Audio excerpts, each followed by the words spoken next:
24 ঘন্টার ভেতরেই মুস্তাফিজের ব্যাপারে নিজেদের অবস্থান থেকে সরে এসছে বাংলাদেশ ক্রিকেট বোর্ড। গতকালকে আমরা বিসিবি পরিচালক ইফতেখার রহমান মিঠু ভাইয়ের কাছ থেকে যেটা শুনেছি বা জেনেছি সেটা হলো যে ন্যাশনাল টিমের খেলা শেষ করে মুস্তাফিজ আইপিএলে যোগ দিতে পারবে। সেই ক্ষেত্রে সংযুক্ত আরব আমিরাতের বিপক্ষে বাংলাদেশের ম্যাচ 17 এবং 19 তারিখে, তারপরে মুস্তাফিজ আইপিএলে যেতে পারবে, অর্থাৎ 2 ম্যাচ মুস্তাফিজ খেলতে পারবে দিল্লি ক্যাপিটালসের হয়ে।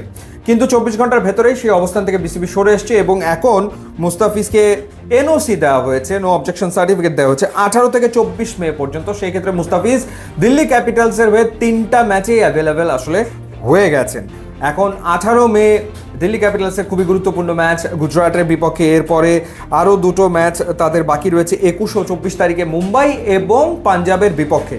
তো সেই ক্ষেত্রে নিশ্চিতভাবেই সংযুক্ত আরব আমিরাতের বিপক্ষে প্রথম টি20 ম্যাচে একাদশে তো মুস্তাফিজ থাকবেনই, সেই ম্যাচ খেলে তিনি চলে যাবেন আইপিএলে। এখন দেখার ব্যাপার হচ্ছে যে 17 তারিখে এই ম্যাচ খেলে 18 তারিখে তিনি দিল্লি ক্যাপিটালসের মাঠে নামতে পারেন কি না, আবার নামতেও পারেন, কারণ যে ঘটনাটা ঘটেছে যেটা আগেই আলোচনা করেছিলাম যে মিচেল স্টার্ক আর আসলে আইপিএলে ব্যাক করছেন না এই সিজনে, তিনি সেটা জানিয়ে দিয়েছেন। সো দিল্লির আসলে মূল ফাস্ট বোলারই ছিলেন মিচেল স্টার্ক, 14টা উইকেট তিনি নিয়েছিলেন। এখন তিনি না থাকলে সেই জায়গাটাতে মুস্তাফিজ আসলে নেবেন জায়গাটা, এবং সেই ক্ষেত্রে হয়তো বা দেখা যাবে যে খেলিয়ে দিচ্ছে দিল্লি, আসলে তাকে খেলিয়ে দিতে পারে। এখন প্রশ্ন হলো যে কি কারণে বিসিবি তার এই অবস্থান থেকে সরে এসছে। এর কারণ আসলে 3টা। প্রথম যে কারণটা সেটা হলো যে এই গত 24 ঘন্টার ভেতরে বিসিবি তারা আসলে টিম স্ট্রেংথ নিয়ে আলোচনা করেছে। যেহেতু 16 সদস্যের স্কোয়াডের ভেতরে বাংলাদেশের 5 জন ফাস্ট বোলার রয়েছে, মুস্তাফিজ ছাড়াও শরীফ হাসান মাহমুদ, তানজিম সাকিব তারা আসলে রয়েছেন, নাইব রানা রয়েছেন। সেক্ষেত্রে মুস্তাফিজ আসলে না থাকলেও বাংলাদেশের বোলিং ডিপার্টমেন্ট খুব একটা দুর্বল হয় না, সেই বিবেচনায় মুস্তাফিজকে ছাড়ার একটা সিদ্ধান্ত। আরও 2টো কারণ রয়েছে। দ্বিতীয় যে কারণটা সেটা হচ্ছে যে এই মুহূর্তে বাংলাদেশ ক্রিকেট বোর্ড পাকিস্তান এবং ইন্ডিয়া দুই দেশের ক্রিকেট বোর্ডের সাথেই ভালো সম্পর্ক বজায় রাখতে চায়। পাকিস্তানের বিপক্ষে বাংলাদেশের সিরিজ রয়েছে এবং পাকিস্তান অনুরোধ করেছে যাতে করে এই সিরিজটা পাকিস্তানেই হয়, এবং সেই ব্যাপারে বিসিবি আসলে গ্রিন সিগন্যালও দিয়েছে।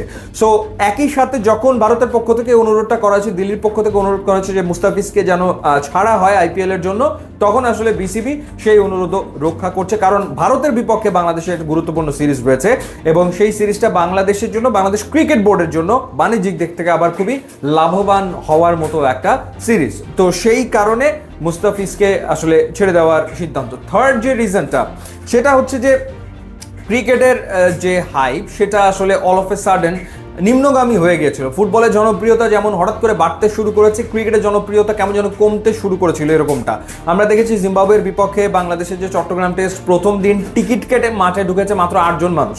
তো এই যে অনাগ্রহ তৈরি হয়েছিল, সেই জায়গাটাতে বাংলাদেশের ক্রিকেটাররা যখন আইপিএল কিংবা পাকিস্তান সুপার লিগে খেলে তখন সেই খেলার ব্যাপারে মানুষের আগ্রহ তৈরি হয়। ওভারঅল সেটা আসলে বাংলাদেশের ক্রিকেটের ব্যাপারেই আগ্রহ। তো সেই কারণে আসলে বিসিবি থেকে চিন্তা করা হয়েছে যে হ্যাঁ, মানে top franchise Pakistan super league, Indian premier লিগে যদি বাংলাদেশের ক্রিকেটারদেরকে ডাকা হয় সেক্ষেত্রে সুযোগ থাকলে তাদেরকে এনওসি দেওয়া হবে। সো এই যে 3টা কারণ, সেই 3টা কারণে বিসিবি 24 ঘন্টার ভেতরে তাদের অবস্থান থেকে সরে এসছে এবং আপাতত 24 মে পর্যন্ত এনওসি দেওয়া হয়েছে। এরপরে পাকিস্তান সিরিজের সময়সূচি ঠিক হয়ে যাবে, কনফার্ম করবে 2 বোর্ড। তারপরে দেখার ব্যাপার যে দিল্লি আসলে প্লে অফ নিশ্চিত করতে পারে কিনা, তখন গিয়ে আসলে বোঝা যাবে যে মুস্তাফিজ তখন আসলে প্লে অফের জন্য আর এনওসির অ্যাপ্লাই করবেন নাকি তিনি আসলে পাকিস্তান সফরের জন্য বাংলাদেশ টিমের সাথে যোগ দেবেন, সেটা তখন আসলে বোঝা যাবে। ইউটিউব এবং ইনস্টাগ্রাম লিঙ্ক দেওয়া আছে, আপনারা যোগ দিলে খুবই খুশি হব। And thanks for watching.